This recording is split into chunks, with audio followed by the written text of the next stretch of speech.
गुजरात में राज्यसभा की 4 सीटों में से 3 सीटों पर बीजेपी ने बाजी मार ली है। इसके साथ ही कांग्रेस को गुजरात में बड़ा झटका लगा है।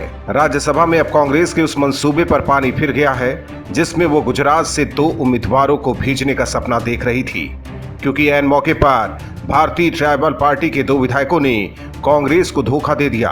बीटीपी प्रमुख छोटू वसावा और उनके बेटे महेश वसावा का वोट कांग्रेस और बीजेपी के लिए काफी अहम था। वोट नहीं करने से कांग्रेस की उम्मीदों को झटका लगा है, जबकि बीजेपी को इससे फायदा हुआ है।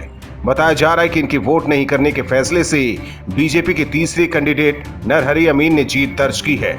वोटिंग से पहले बीटीपी ने कहा था कि जब तक कि आदिवासियों, प्रवासियों और दलितों के कल्याण को लेकर उन्हें लिखित में आश्वासन नहीं दिया जाता है, वो वोट नहीं करेंगे। दरअसल गुजरात विधानसभा में बीजेपी विधायकों की संख्या 103 है। सभी 3 सीटों पर आराम से जीत के लिए उन्हें 2 और वोट चाहिए थे, इसीलिए बीटीपी के वोट बीजेपी के लिए अहम थे।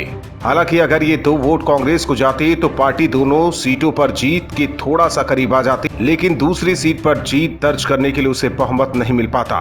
कांग्रेस को 70 वोटों की जरूरत थी, जिसमें से 65 वोट उनके खुद के थे और उन्हें निर्दलीय विधायक जगनेश मेवाड़ी का समर्थन हासिल था। बीजेपी ने 4 सीटों के लिए 3 उम्मीदवार मैदान में उतारे थे, वहीं कांग्रेस ने 2 उम्मीदवारों को टिकट दिया था।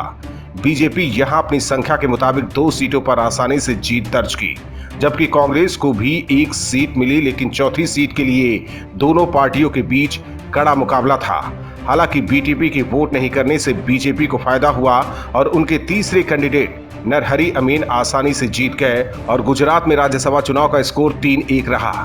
Bureau report, OMH news. और भी वीडियोस देखने के लिए चैनल को सब्सक्राइब करें और बेल आइकन को दबाएं।